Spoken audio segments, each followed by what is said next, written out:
औज़ुबिल्लाहि बिस्मिल्लाहिर्रहमानिर्रहीम। अस्सलाम वालेकुम। हमारा आज का मौजू है दरख्वास्त।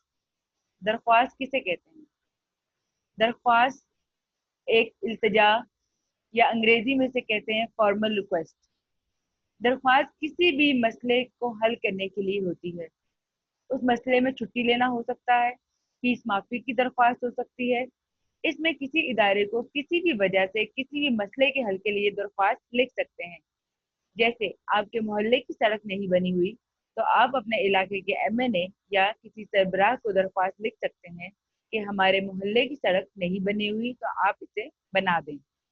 दरख्वास्त किसी भी मसले के हल के लिए लिखी जाती है, लेकिन अमूमन आपकी सतह पर दरख्वास्त छुट्टी के लिए लिखी जाती है, या अगर आप अपने स्कूल में कुछ झूले लगवाना चाहते हैं तो आप स्कूल के प्रिंसिपल या किसी सरबराह के नाम दरख्वास्त लिख सकते हैं, या अगर आप स्कूल में कोई क्लब शुरू करवाना चाहते हैं तो आप तब भी दरख्वास्त लिख सकते हैं। बहरहाल आज हम जानेंगे छुट्टी की दरख्वास्त कब लिखी जाती है, क्यों लिखी जाती है, किसके नाम लिखी जाती है और छुट्टी की दरख्वास्त किस वक्त देनी चाहिए। आज हम इन सब सवालात के जवाबात जानेंगे। हम दरख्वास्त कब लिखते हैं? हम छुट्टी की दरख्वास्त तब लिखते हैं जब हमें किसी जरूरी काम या किसी बीमारी की वजह से स्कूल या इदारे से गैर हाजिर होना पड़े। हम दरख्वास्त क्यों लिखते हैं?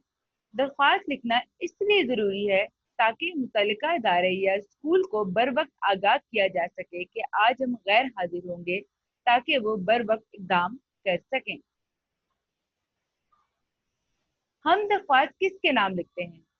हम दरख्वास्त स्कूल के प्रिंसिपल या इदारे के सरबराह के नाम लिखते हैं।